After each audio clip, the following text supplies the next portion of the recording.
प्रिय बच्चों, मैं सुमन तिवारी हिंदी कक्षा में।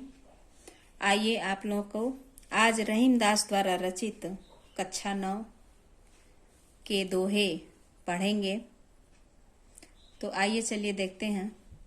जो रहीम उत्तम प्रकृति का करि सकत कुसंग, चंदन विष व्यापत नहीं लिपटे रहत भुजंग। रहीम दास जी कहते हैं कि जो उत्तम प्रकृति, उत्तम का अर्थ होता है अच्छे, प्रकृति यानी स्वभाव का, जो मनुष्य जो व्यक्ति अच्छे स्वभाव का होता है, का करि सकत कुसंग, कुसंग यानी बुरी संगति क्या कर सकती है।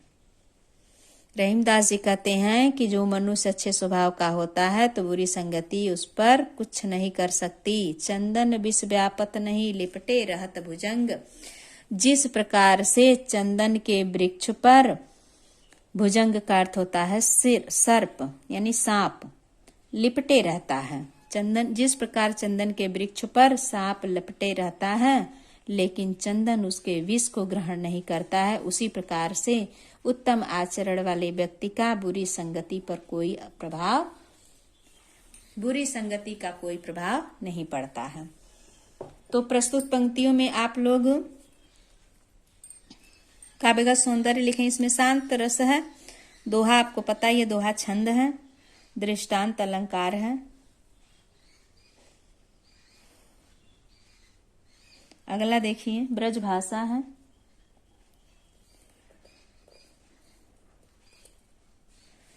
रहीमन प्रीति सराहिए मिले हो तरंग दून, जो जर्दी हरदी तजे तजे सफेदी चून। रहीमदास जी कहते हैं कि प्रीति सराहिए, प्रीति का अर्थ होता है प्रेम, सराहना यानी प्रशंसा करना। मिले हो तरंग दून, रहीमदास जी कहते हैं कि अपनी प्रेम की प्रशंसा करनी चाहिए, क्योंकि जब आप उसकी प्रशंसा किए रहेंगे और दोबारा मिलेंगे तो उसका रंग, उसकी प्रशंसा, उसका बखान दुगुना हो जाएगा।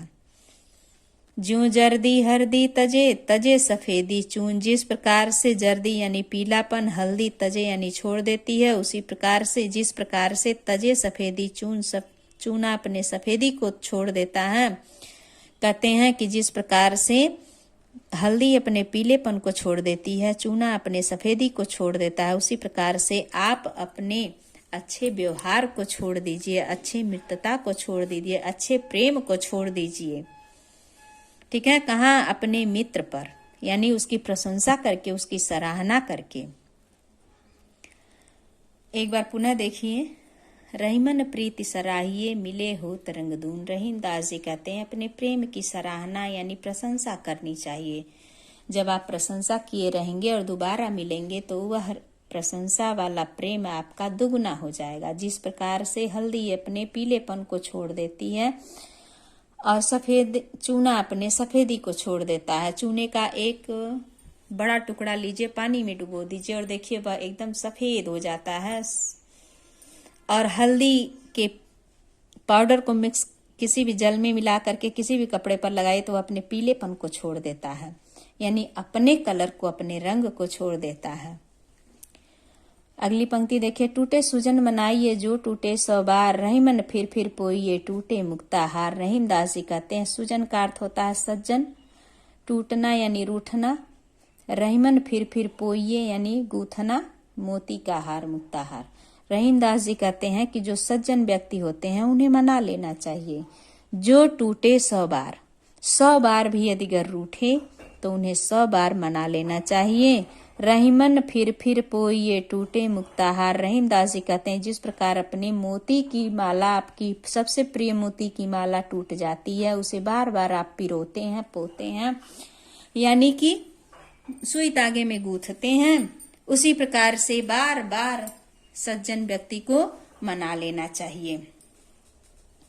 अगली पंक्ति देखिए, चौथा दोहा। रहीमन हसुआ नैन ढर जिय दुख प्रकट करे, जाय निकारो गेहते कस न भेद कह दे।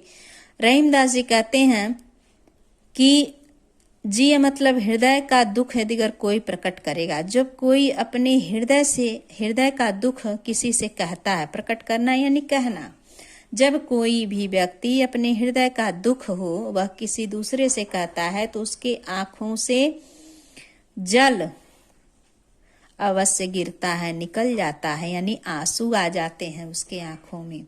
जाहि निकालो गेह, गेह का अर्थ होता है घर, कस न भेद कही दे।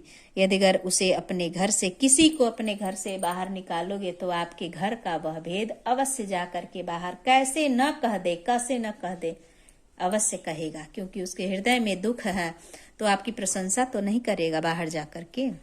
तो वही कहते हैं रहीमदास जी। अब यहाँ एक कहानी आप लोगों को बताते हैं। जैसे बहुत पुरानी कहावत हम लोग सुने हैं, घर का भेदी लंका ढाए। लंकापति रावण को विभीषण, लंकापति रावण ने विभीषण को घर से निकाल दिया था, उसकी अपेक्षा किए थे रावण विभीषण की। तो विभीषण जब घर से निकाल दिए जाते हैं तो रावण के सारे भेद श्री राम को बता देते हैं।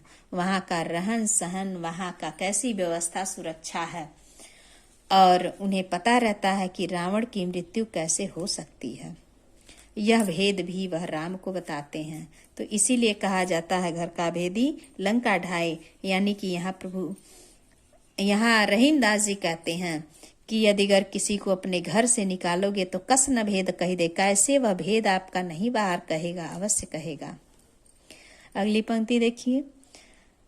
कह रहीम संपत्ति सगे, बनत बहुत बहुरीत, विपत्ति कसौटी जे कसे ते ही साचे मीत। रहीमदास जी कहते हैं कि संपत्ति सगे, यदि अगर आपके पास संपत्ति धन वैभव है तो सगे संबंधी बहुत बनते हैं। बनत बहुत बहुरीति, बहुत से लोग आपके साथ होंगे, बहुत से रीति रिवाज बनेंगे। विपत्ति कसौटी जे कसे ते ही साचे मित, और जो आपके विपत्तियों में आपके साथ खड़ा हो वही आपका सच्चा मित्र हो सकता है। अगली पंक्ति देखिए। जाल पड़े जल जात बही, तज मीनन को मोह। रहीमन मछरी नीर को, तऊ न छाड़त छोह। रहीमा तऊ न छाड़त छोह। इतनी सुंदर पंक्ति है। कहते हैं रहीमदास जी की, जाल पड़े जल जात बही। जब मछुआरा जल में जाल को फेंकता है मछली पकड़ने के लिए, तब तज मीनन को मोह, जल जात बही। जब मछुआरा जल में जाल फेंकता है मछली पकड़ने के लिए, तब जल बह जाता है। मीनन यानी मछली, तजी मतलब छोड़ करके, मोह को, यानी कहते हैं कि जब मछुआरा जल में जाल फेंकता है तो जल मछली के मोह को छोड़ करके बह जाती है। रहीमन मछरी नीर को, तऊ न छाड़त छोह। रहीमदास जी कहते हैं कि मछली फिर भी जल के प्रेम को नहीं छोड़ पाती है, ठीक है। और जल के मोह को, यानी जल ही उसका जीवन है, और जल के प्रेम को वह छोड़ती नहीं है, छोड़ नहीं पाती है, और उसकी मृत्यु हो जाती है।